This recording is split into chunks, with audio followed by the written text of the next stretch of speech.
C'est des fous. C'est des goyots, frère.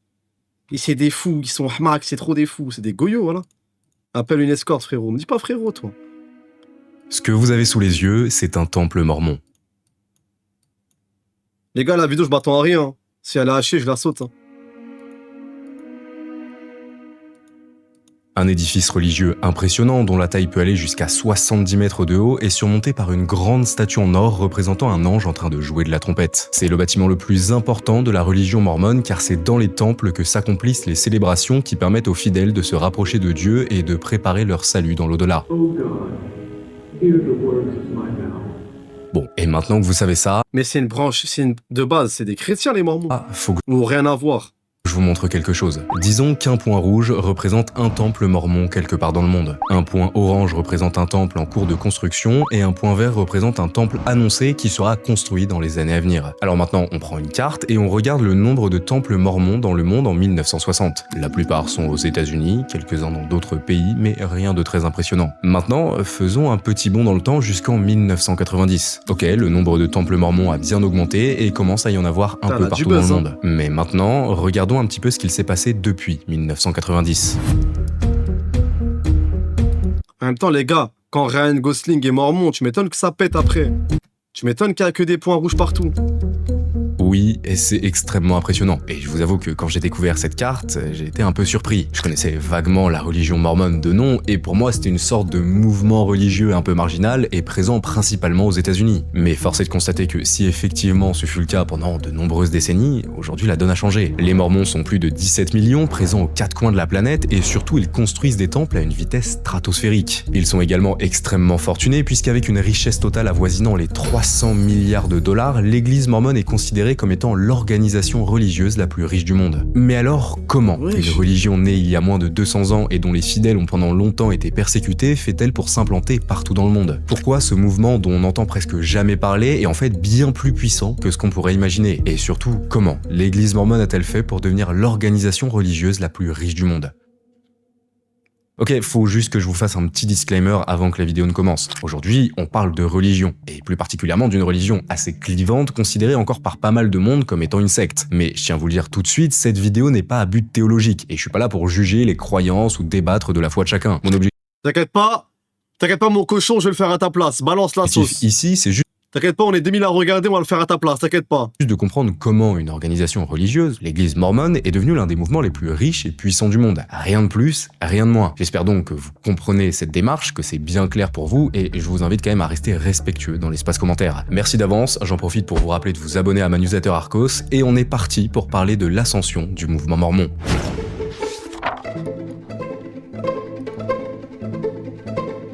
On est au début du 19e siècle aux États-Unis, à une époque où tout est en train de changer. Au niveau territorial d'abord, avec le début de la fameuse conquête de l'Ouest, mais également au niveau religieux, avec ce qu'on appelle le second grand réveil. Une période de 50 ans qui va profondément transformer le paysage spirituel américain, et durant laquelle, partout aux États-Unis, des prophètes autoproclamés vont faire leur apparition et commencer à créer leur propre mouvement religieux. Ils annoncent avoir reçu des révélations divines, proposent une nouvelle lecture de la Bible, ou bien affirment que l'apocalypse est proche et qu'il faut préparer le retour du Christ sur Terre. Et oui, ça peut paraître un peu extrême, mais début 19e aux États-Unis, ce genre de discours est très efficace. Car beaucoup d'Américains partagent une conviction commune, celle que leur pays n'est pas comme les autres. C'est une nation jeune, libérée des vieilles monarchies européennes, en plein essor, et où tout, jusqu'à la religion, doit être réinventé.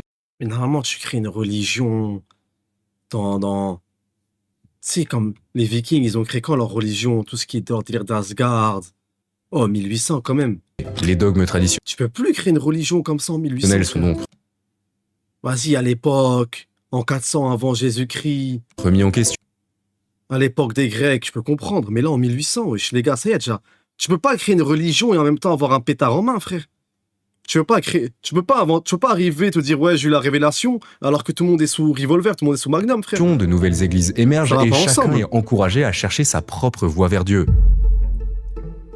Et parmi les nombreux Américains qui cherchent à réinventer leur rapport à la foi, il y a ce jeune homme né en 1805, Joseph Smith, qui va vivre de plein fouet le second grand réveil. Il grandit en voyant défiler les prophètes itinérants, les sermons enflammés et les nouvelles églises qui se multiplient tout autour de lui. Partout, on lui parle de Dieu, de fin des temps et de conversion. Et arrivé à l'adolescence, Smith se met alors à se poser une question simple. Parmi toutes ces nouvelles religions, laquelle dit la vérité? Lui qui croit en Dieu et en Jésus n'a pas envie de se tromper et de suivre le mauvais mouvement. Dans ses écrits, il le dit d'ailleurs clairement, au milieu de cette guerre de mots et de ce tumulte d'opinions, je me disais souvent, que faut-il faire? Qui de toutes ces parties ont raison? Ou ont-ils tort tous ensemble? Si l'un d'entre eux a raison, qu'est-ce que c'est et comment le saurais-je? Alors en 1820, âgé de 14 ans, Joseph décide de partir prier en forêt pour demander au Seigneur de l'aider à y voir plus clair. Et c'est à ce moment-là qu'un miracle va se produire. Dans un faisceau de Le miracle en question, il a grillé un champignon qui traînait, frère. lumière En pleine prière, il éblouissante, s'est dit, oh, un Dieu champi. ainsi que Jésus vont apparaître à Joseph Smith. Joseph, this Joseph. is my beloved son. Après cette apparition divine, Joseph Smith raconte qu'il est bouleversé, mais aussi dans le doute. Il affirme que Dieu et le Christ lui ont dit qu'aucune des églises existantes n'était vraie et qu'il ne devait en rejoindre aucune. Alors Joseph reste à l'écart des engouements religieux créés par le second grand réveil et attend un signe pour passer à l'action. Signe qui va arriver le 21 septembre 1823. Alors que Joseph prie dans sa chambre, une nouvelle divinité lui apparaît. Moroni, un ange messager de Dieu venu dire à Joseph qu'une grande mission l'attend. Le jeune homme a été choisi pour préparer la seconde venue de Jésus-Christ sur terre. Moroni révèle également à Joseph l'existence d'un ancien texte sacré caché dans une colline près de chez lui et gravé sur des plaques d'or. Sa mission, Ouais, aller le c'est chercher, une gueule. le traduire et en transmettre son message à l'humanité. Il galérait à l'époque. Il galérait à l'époque. Pour aucune raison, il va dans une forêt. Après, il revient et dit il a vu un ange. À l'époque, il se faisait chier, ma gueule. Maintenant, tu peux plus. Les petits sont occupés. Ils ont trop de trucs à faire. Les petits se battent pour entrer dans un tacos pour gagner un tacos à 3 €. Alors, le À jeune homme l'époque, il galérait, les petits frères. fait ce que dit l'ange. Il va C'est chercher ses fameuses plaques d'or et commence à se mettre au travail. Et au bout de 4 années de traduction, boum, l'intégralité des plaques a été déchiffrée pour donner vie à un ouvrage À l'époque, tu pouvais mentir. Maintenant, tu peux plus mentir comme ça, frère. désormais bien célèbre, le Livre de Mormon.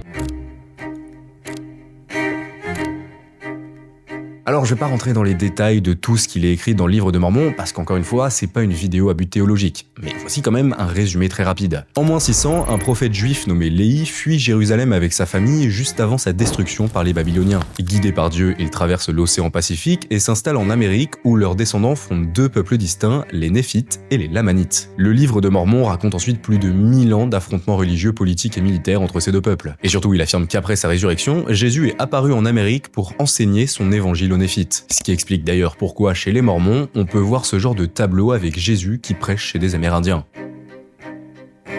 Bon, comme je vous l'ai dit, ce que je vous ai raconté, c'est uniquement un résumé La très manite, grossier une du galère. Livre de Ouais, Mormon. tu vas Mais ce qu'il faut voir, retenir de ce récit, c'est surtout à quel point il ne ressemble à aucun autre ouvrage religieux de son époque. La Cette manite, histoire de une peuple galère. juif qui serait allé en Amérique, aurait rencontré Jésus et gravé son histoire sur des plaques d'or, faut bien comprendre que c'est du jamais vu pour l'époque. Et c'est justement cet aspect clivant et nouveau, totalement en phase avec la période du second grand réveil, qui va permettre à Joseph Smith de commencer à se faire connaître et à rassembler ses premiers fidèles. Il leur explique qu'ils ont une mission, restaurer la véritable église du Seigneur pour préparer le retour du Christ sur terre. Est-ce que je mélange tout si je vous dis que Joseph Smith, s'il était moche, bah, il y aurait pas, ça aurait jamais existé tout ça, là.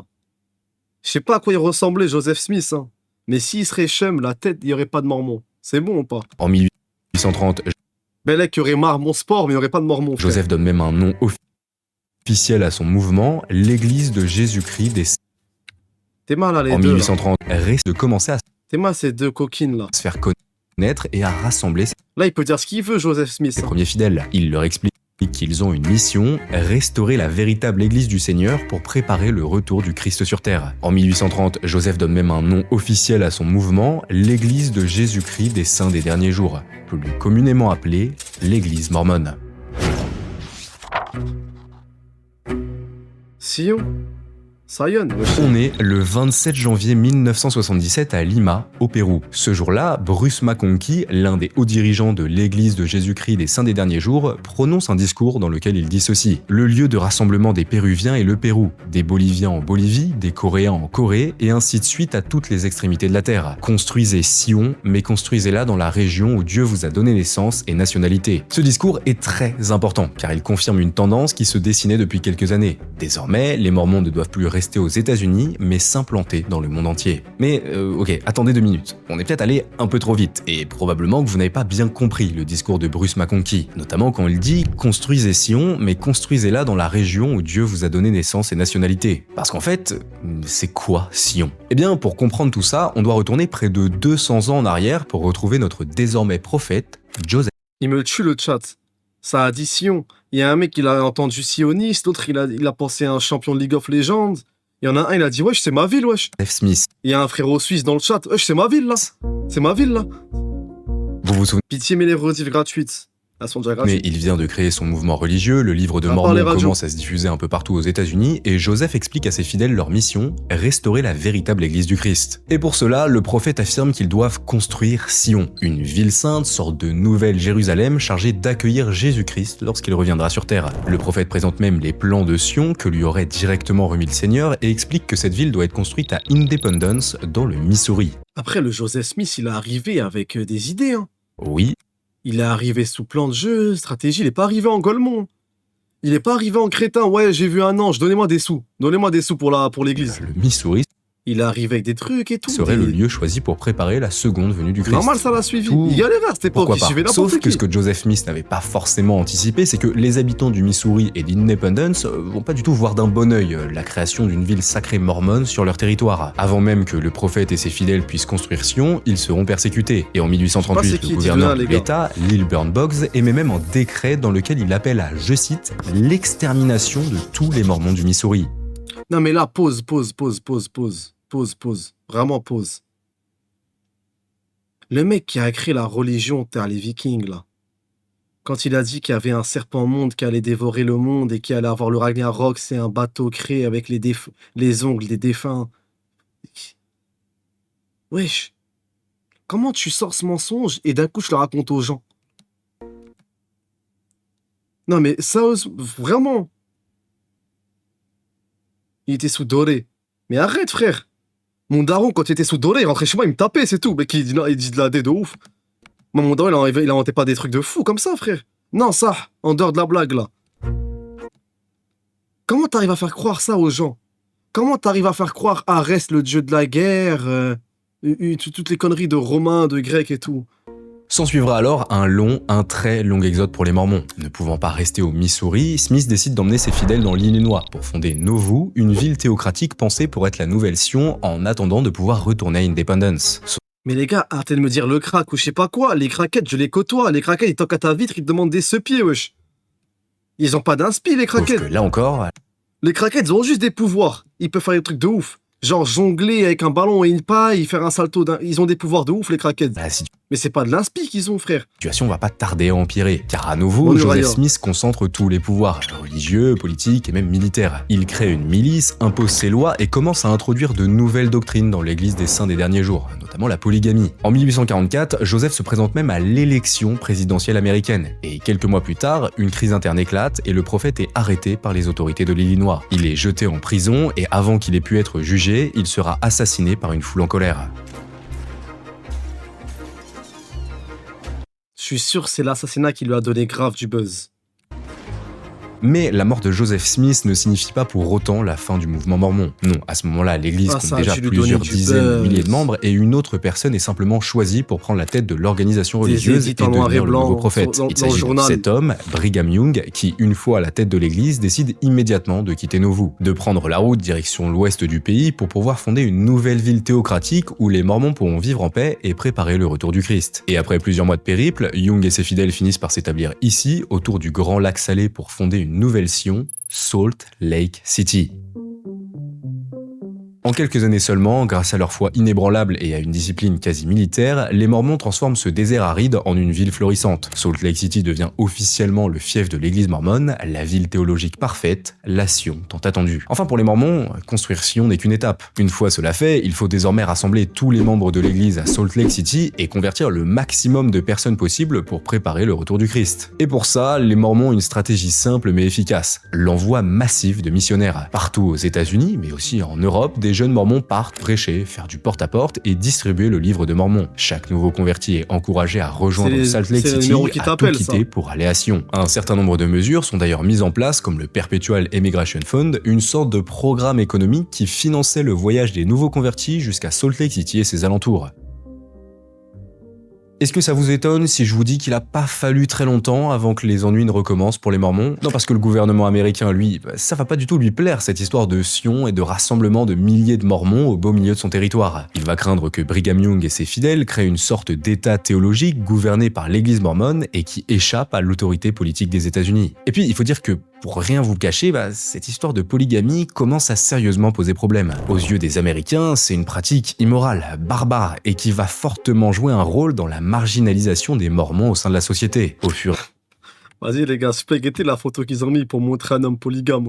et qui va fortement jouer un rôle dans la marginalisation des Mormons au sein de la société. Au fur et à mesure des années, le gouvernement des États-Unis va donc prendre des mesures pour endiguer l'expansion géographique, mais également religieuse des Mormons. Et en 1887, c'est le coup de grâce. Le Edmunds-Tucker Act supprime le statut légal de l'Église, interdit officiellement la pratique de la polygamie et surtout dissout le Perpetual Emigration Fund.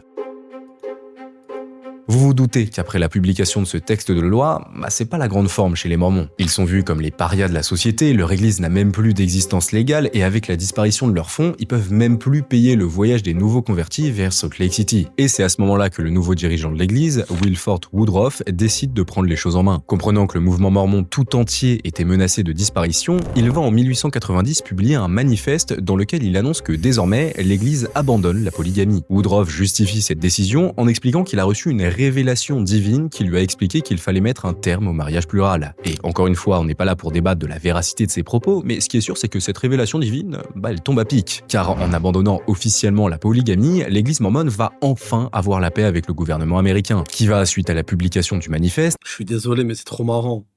Moi, les gars, j'ai une révélation. abandonner la plupart de ses poursuites contre le mouvement Il a vu la délégation d'Abraham Lincoln arriver devant lui, il a eu une révélation. religieux, La libérer révélation les polygames divine en qui avaient question, été frère. emprisonnés et surtout faire de l'Utah, territoire où se trouve Salt Lake City, un état officiel des États-Unis en 1896. Il a vu la même brigade de Schmidt qui sont partis arrêter Arthur Morgan là dans leur camp avec Dutch.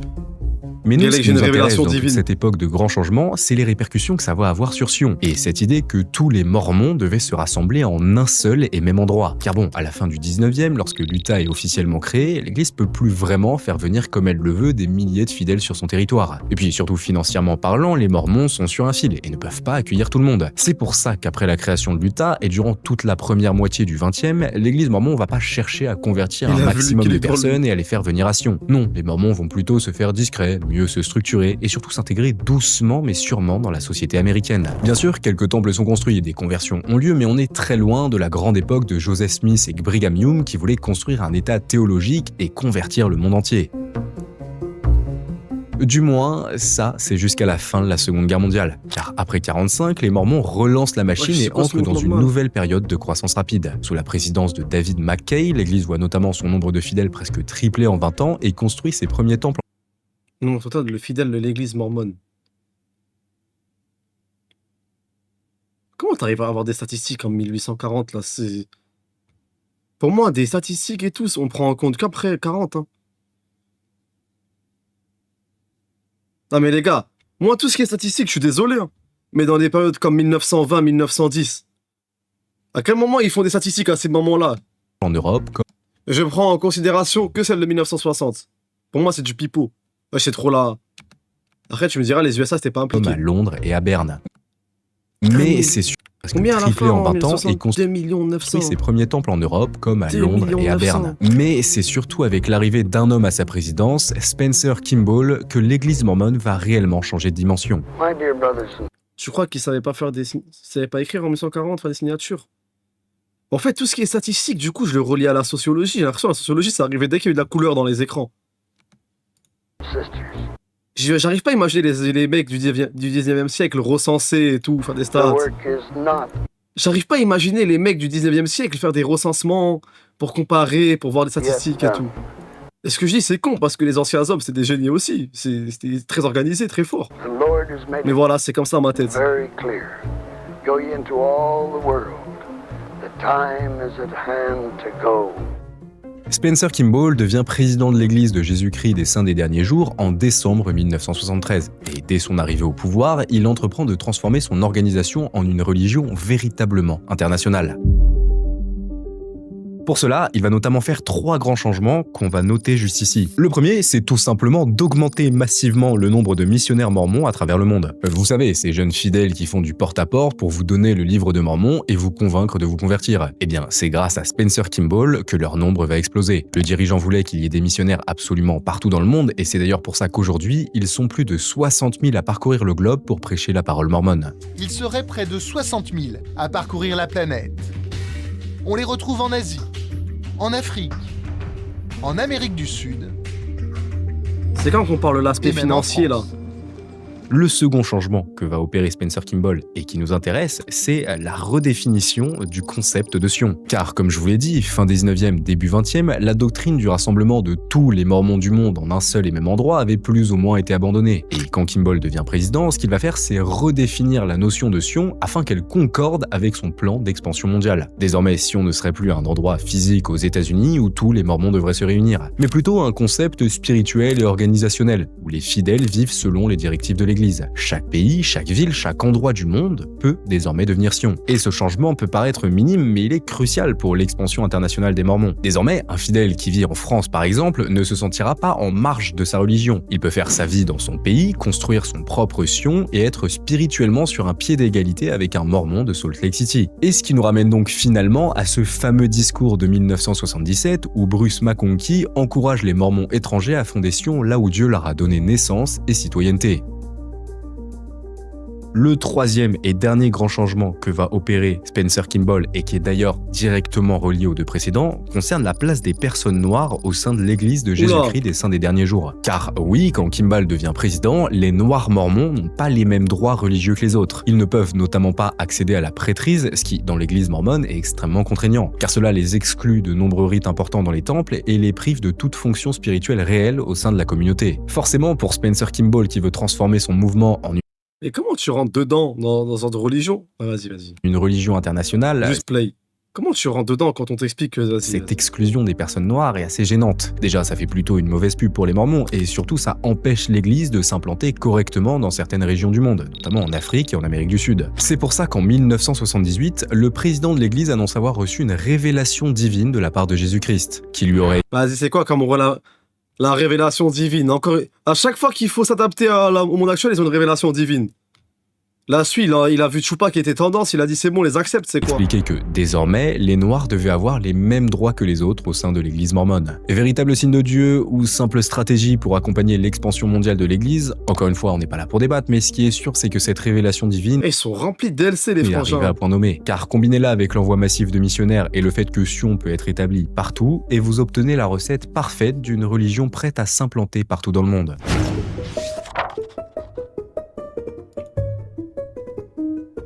Ok, il faut que je vous montre un graphique. Dessus, on peut voir le nombre de temples mormons à travers le monde, mais également les temples actuellement en construction et les temples qui ont été annoncés, mais dont les travaux n'ont pas encore commencé. Et ce qu'on remarque tout de suite, c'est qu'à partir du milieu des années 2010, le rythme s'emballe et on assiste à une explosion du nombre de temples annoncés et donc par effet domino du nombre total de temples mormons à travers le monde. En chiffres, c'est d'ailleurs encore plus parlant puisque par exemple, rien qu'en 2024, 32 nouveaux temples ont été annoncés. Et c'est autant que ce que l'Église avait construit entre 1877 et 1984.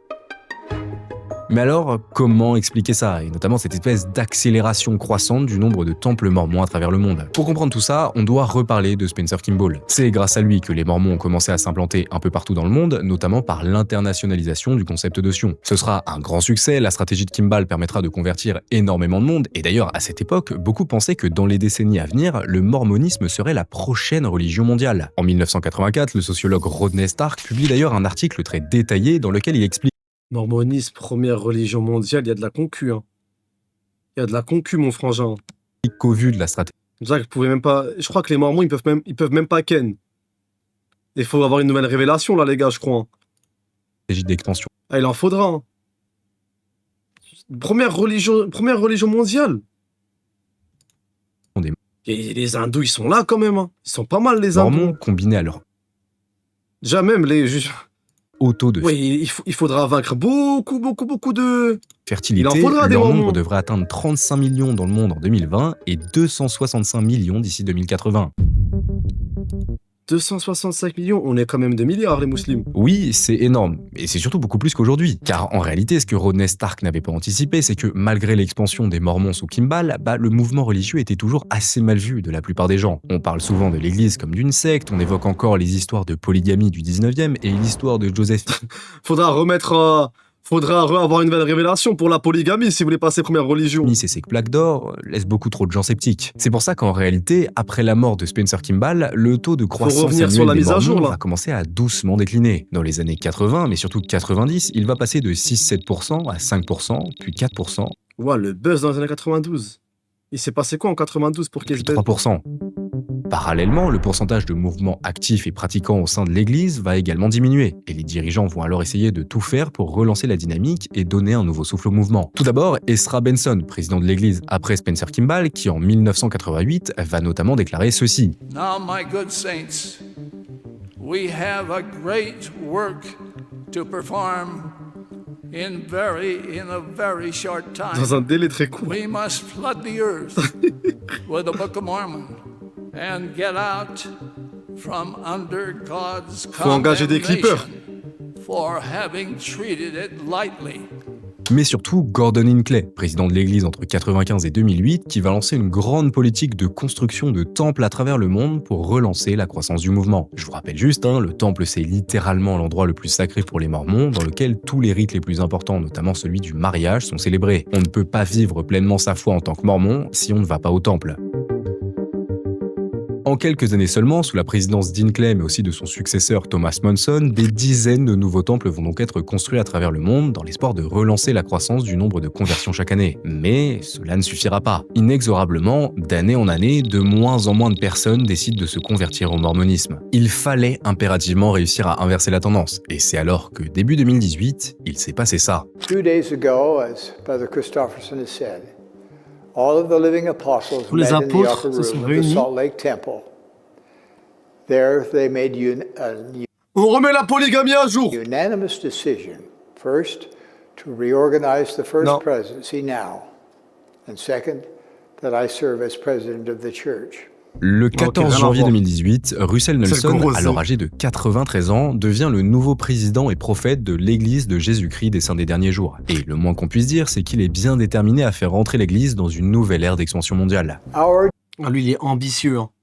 Notre mandat divin est d'aller dans toutes les nations, langues et divine peuples. mandate is to go to every nation, kindred, tongue, and people, helping to prepare the world for the second coming of the Lord. Et Russell Nelson va joindre le geste à la parole. Déjà, il va essayer au maximum d'enlever l'étiquette de secte ou de religion extrémiste qui colle à la peau de son organisation depuis des siècles. Il va par exemple chercher à rapprocher son église de l'église catholique en rencontrant le Je fais cette photo, les gars, là. Ce serait quoi l'équivalent d'une autre religion, cette photo? Car la question que dans 5 secondes j'ai regretté, je le sens. Excusez-moi, je m'ouvre un petit paquet de bonbons, de gâteaux.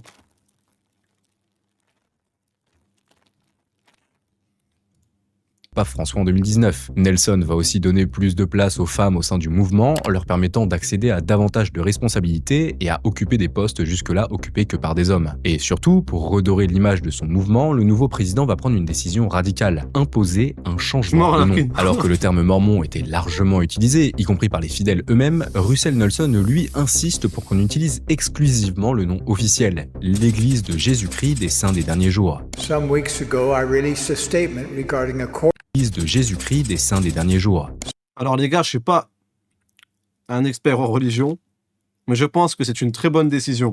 Passer de mormon à ça, On utilise exclusivement le nom officiel. je suis mormon, je suis mormon, je suis mormon, je suis mormon, on dirait un mec du Nord qui tape ses cousines.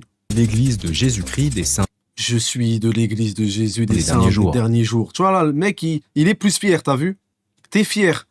Tu représentes. T'as envie d'avoir un maillot floqué et tout. Floqué Kim Spencer, ou je sais pas comment il s'appelle, le PDG là. Là, tu te dis, ah ouais, c'est intéressant. Je suis mormon, hey, donne-moi les clés là, que je démarre là, puis la Fiat. some weeks ago. Ça fait mec du Nord. I released a statement regarding a course correction for the name of the church. I did this because the Lord impressed upon Le Seigneur, il parle comme avec une costard qui sont en haut dans la des... my Wesh. mind the importance of the name he decreed for his church.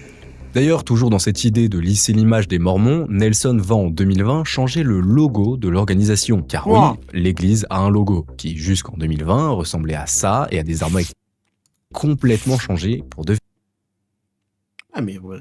devenir ça. Un nouveau logo avec le Christ au centre qui prend la majorité de l'image, histoire de bien montrer que les Mormons sont un mouvement chrétien comme les autres, croyant en Jésus au même titre que Et là, le logo. Ils sont partis payer des graphistes. Ils ont dit quoi? Ils ont dit c'est une révélation divine aussi? toutes les autres Ils sont partis des marchés, ils ont fait des devis à des graphistes. C'est quoi? Religion. C'est une révélation divine aussi?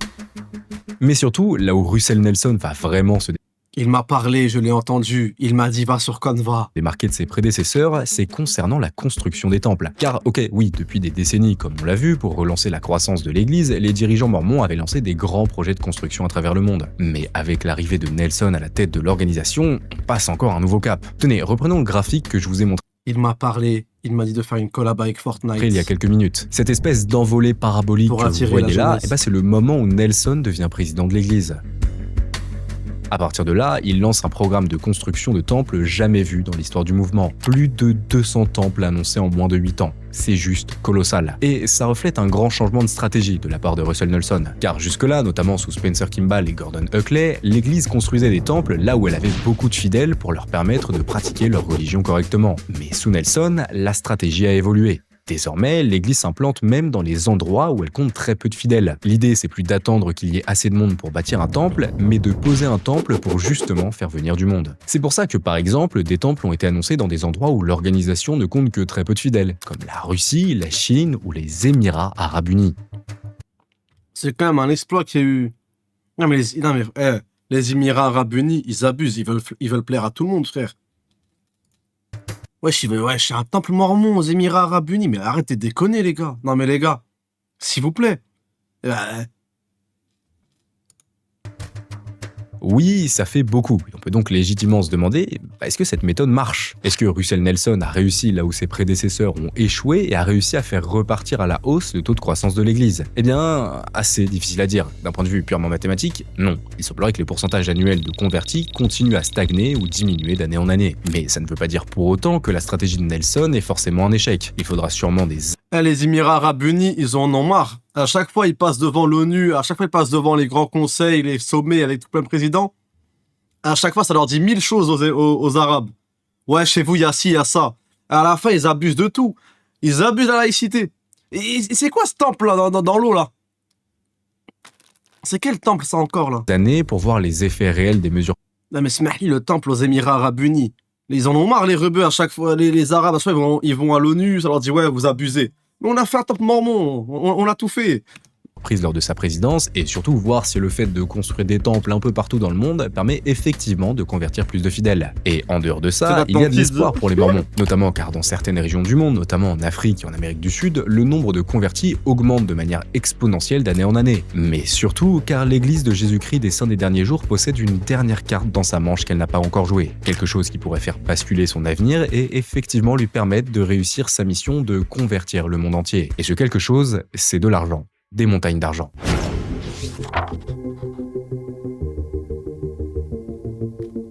The Securities and Exchange Commission has fined the Church of Jesus Christ of Latter-day Saints and its investment portfolio manager Ensign Peak Advisors $5 million. The SEC says that with the church's approval, Ensign created 13 shell corporations to hide the church's billions so it wouldn't be tied back to the institution. On est en février 2023 et une information assez inattendue sort dans la presse américaine. La SEC, le gendarme des marchés financiers américains, vient d'infliger une amende de 5 millions de dollars à l'église de Jésus-Christ des Saints des Derniers Jours. La raison? Les autorités américaines ont découvert que les Mormons possédaient depuis des décennies un fonds d'investissement secret de plusieurs dizaines de milliards de dollars et qu'ils l'avaient camouflé à l'aide de nombreuses sociétés écrans sans jamais payer d'impôts. Mais pour comprendre tout ce scandale, faut Il est bientôt. Merci, Cassie, mon frère. On est place, les gars. qu'on parle un peu de On se renseigne, on apprend des choses aujourd'hui, les gars. comment l'église mormone gagne de l'argent. En fait, depuis sa création, l'organisation se finance par la dîme, c'est-à-dire l'argent que lui versent ses fidèles chaque année. Longtemps variable, cette dîme s'est progressivement stabilisée au XXe siècle autour de 10% du revenu annuel de chaque membre. Sauf Waouh. Sauf qu'à partir des années 60, et alors qu'elle a lancé des gros projets de construction, l'église mormone a un problème. La dîme de ses fidèles ne suffit plus à couvrir ses dépenses annuelles. J'ai eu une révélation, maintenant c'est 25%. Pour vous donner un chiffre, en 1962, l'église était déficitaire de 32 millions de dollars, soit 340 millions à l'heure actuelle. Oui, ça fait beaucoup d'argent. Mais alors que les Mormons s'enfoncent dans ce qui ressemble à une sorte de crise financière interne, un homme va décider de prendre les choses en main.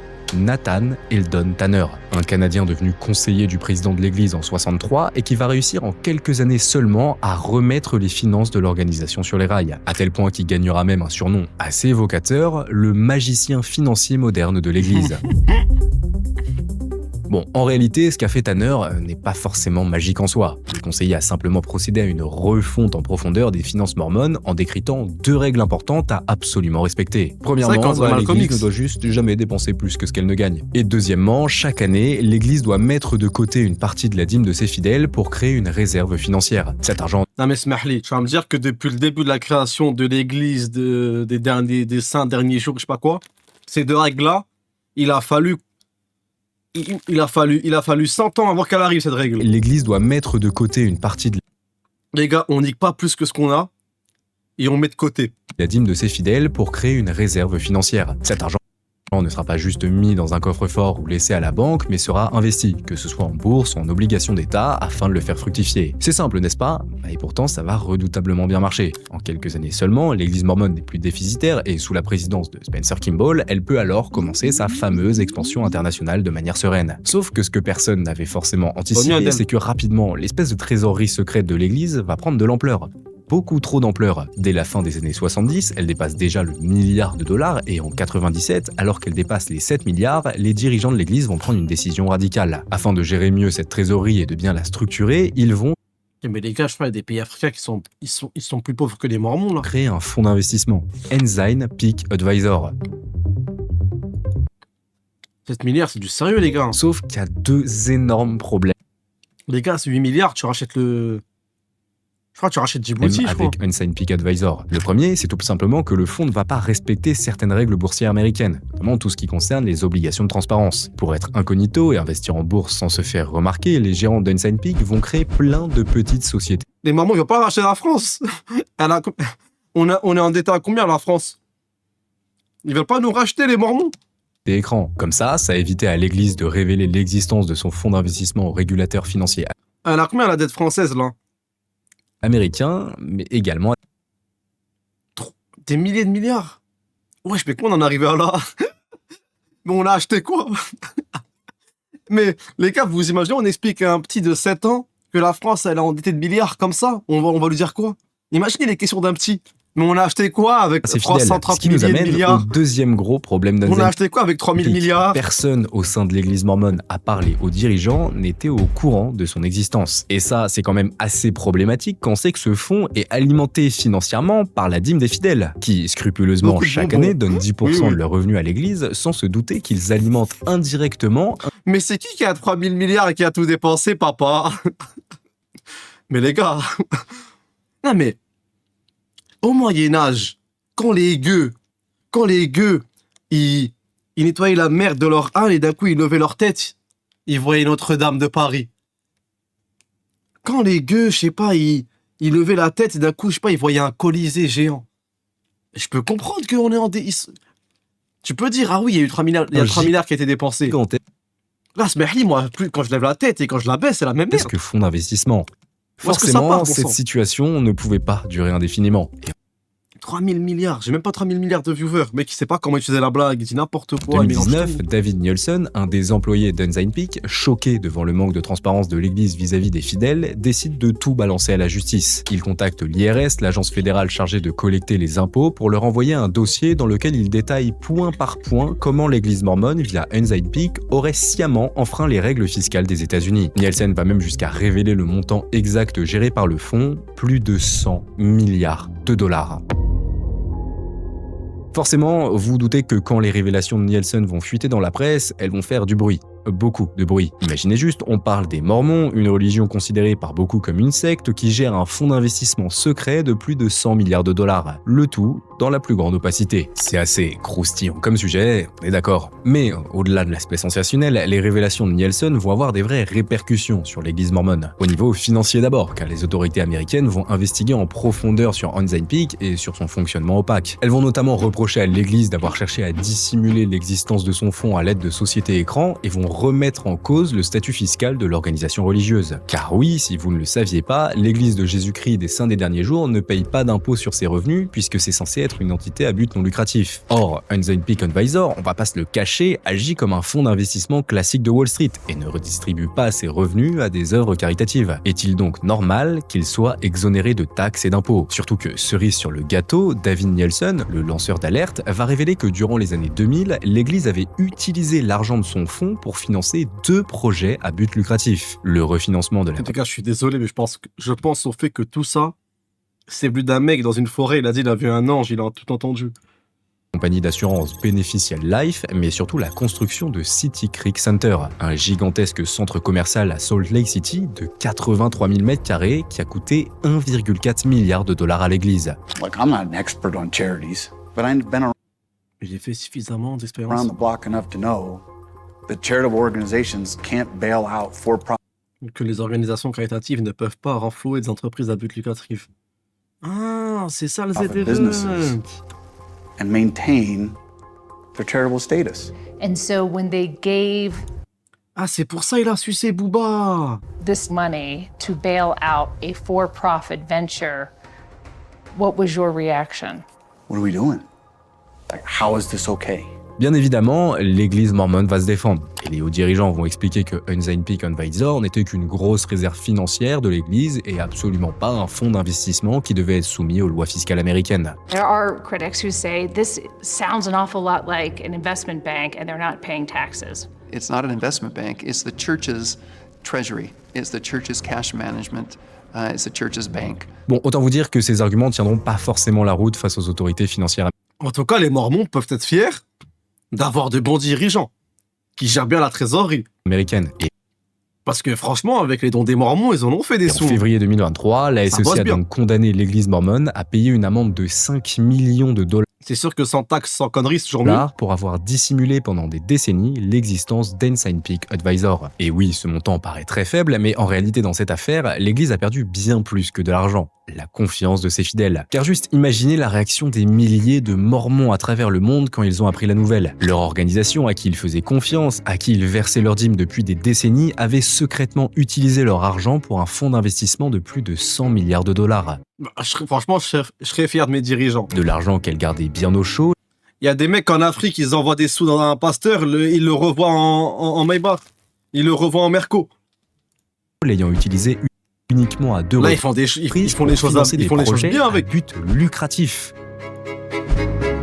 Forcément, ça passe un peu mal. Quand Nielsen va révéler au grand jour l'existence de Ensign Peak, de nombreux mormons vont être scandalisés. Certains vont arrêter de payer la dîme, d'autres vont quitter l'organisation religieuse, et d'autres encore vont carrément attaquer l'église en justice pour récupérer leur dîme. Mais bon, vous dites sûrement qu'après ce scandale, les dirigeants mormons Oh là là, vont nouvelle changer révolte. en profondeur Les gars, nouveau patch, nouvelle mise à jour, nouvelle révélation leur divine, les rapport à gars. la transparence financière pour pas perdre le soutien de leurs Nouvelle fidèles. révélation, Eh les bien, pas vraiment. Alors oui, les On a le dirigeants droit mormons à sont la rentrés dans les clous au bourse. niveau de la loi en déclarant officiellement le portefeuille boursier d'Ensign Peak Advisor. Mais ça s'arrête là. L'église ne publie toujours pas de rapport officiel de ses finances et s'est à peine excusée d'avoir caché à ses fidèles l'existence de son fonds secret. Mais, et c'est là où c'est intéressant, c'est que si l'organisation religieuse reste toujours très opaque sur ses finances, eh bien depuis 2021, c'est quand même beaucoup plus simple de connaître la fortune réelle Nouvelle de l'église. révélation, Et mais tout grâce sur à le cette rouge. petite merveille, The Widows Might Report. Un projet indépendant lancé il y a 4 ans par d'anciens membres de l'église qui ont décidé de passer au crible toutes les données financières disponibles sur leur organisation. Leur objectif, donner une image aussi précise que possible de la richesse de l'église de Jésus-Christ des Saints des Derniers Jours. Et tenez, jetons un coup d'œil à l'édition 2024 de ce rapport parce qu'on y apprend des choses assez intéressantes. Par exemple, que depuis 2023, et donc l'amende de la SEC, l'aide humanitaire fournie par l'église a très fortement augmenté. Ou bien on peut voir que ces dernières années, probablement à cause des différents scandales financiers, le nombre de mormons payant la dîme a chuté. Mais surtout dans ce rapport, on apprend le montant supposé de la fortune de l'église en 2024. 293 milliards de dollars. Hein une somme En même temps, si apparemment Ryan Gosling c'est un mormon et qu'il doit reverser 10% de son salaire annuel, bah tu m'étonnes que... Hein. très conséquente Je pense que Ryan Gosling, juste avec l'assassin de La La Land, il a financé 10 temples, frère. due en partie aux investissements de l'Église en bourse, obligations immobiliers qui représentent à eux seuls 206 milliards. Et ce n'est pas tout. Mais il se passe quoi pour un mormon s'il paye pas sa dîme, là? S'il paye pas ses impôts? Comme l'Église réinvestit constamment les revenus générés par ses actifs, Mais du coup, les mormons, ils sont plus riches que les Comores, là? sans quasiment jamais y toucher, sa fortune ne fait qu'augmenter. Selon les analystes, si cette stratégie continue, elle devrait franchir la barre des 1000 milliards de dollars entre 2040 et 2050. Oui, c'est colossal, et cette immense fortune vaut d'ailleurs à l'église mormone le surnom d'église la plus riche du monde. Car contrairement à d'autres organisations religieuses, comme l'église catholique, la richesse des mormons n'est pas dispersée aux quatre coins du monde et aux mains de tout un tas d'organismes plus ou moins indépendants. Non, la fortune des mormons est centralisée, quantifiable et extrêmement facile à mobiliser. Ce qui nous amène donc à notre dernier point. Que va faire l'église mormone de sa gigantesque fortune ? Ils ont investi sur MrBeast.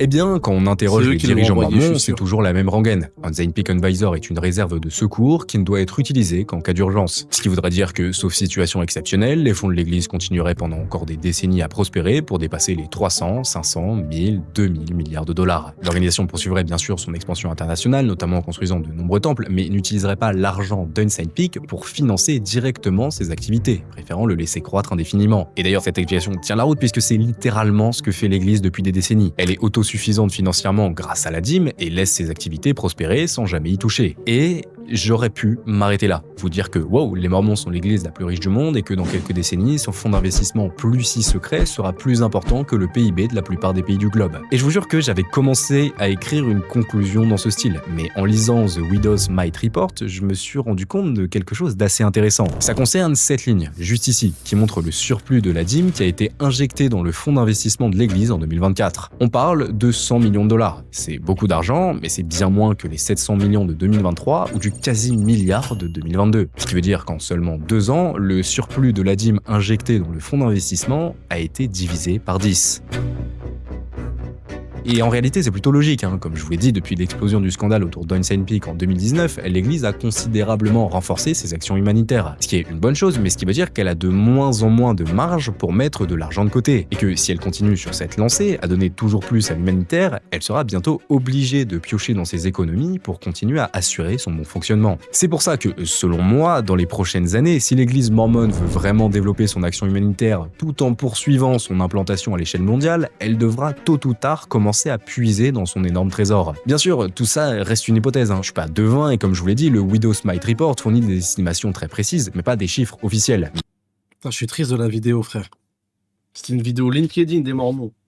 Je voulais qu'ils nous racontent ce qu'ils faisaient entre cousins. Mais par contre, ce dont je suis certain, c'est que depuis quelques années, avec la révélation au grand jour d'Unsigned Peak et également l'arrivée au pouvoir de Nelson, on assiste à une vraie transformation de l'église mormone. Ce n'est plus le mouvement ostracisé fondé par Joseph Smith, rejeté par l'Amérique du 19e et obligé de s'exiler pour fuir les persécutions. Ce n'est plus non plus l'église de Brigham Young, celle qui prônait ouvertement la polygamie et rêvait de bâtir une théocratie en plein cœur de l'Ouest américain. Ce n'est plus enfin l'organisation de la première moitié du XXe siècle, en grande difficultés financières et avec une présence internationale quasi nulle. Non, aujourd'hui, l'église mormone est devenue l'une des organisations religieuses les plus influentes. Il a juste fait une propagande mormone, je pense en est un aussi. Continent, propriétaire d'un fonds d'investissement il a dit que du bien des mormons depuis et qui le étend début. son influence à une vitesse Je crois que c'est une vertigineuse. propagande, les gars. Ce n'est plus une église en fuite, c'est une église en mission. Ce que je retiens des Mormons, font des mises à jour très régulièrement, gèrent bien leur argent, Temple après ont des bêtes de temple. temple, pays après pays, avec un seul objectif,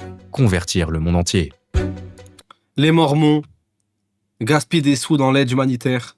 Ah mais les gars, on est sur une vidéo propagande là, je crois. Et ce n'est pas tout. Comme l'église réinvestit constamment piocher dans ses économies, Les Mormons aident le pour monde. continuer à assurer son bon fonctionnement. C'est pour ça que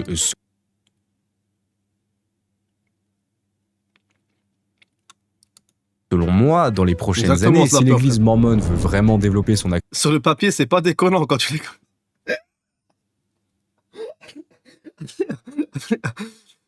action humanitaire Franchement, sur le papier, on a vu pire. tout en poursuivant son implantation à l'échelle mondiale, elle devra tôt ou Il met la terre en cœur et tout. Vas-y, ça y est. plus tard commençait à puiser dans son énorme trésor. Bien sûr, tout ça reste une hypothèse, hein. Je suis pas devin et comme je vous l'ai dit, le Widow's Might Report C'est quoi ça, rejoignez Arcos? C'est une nouvelle église mormone?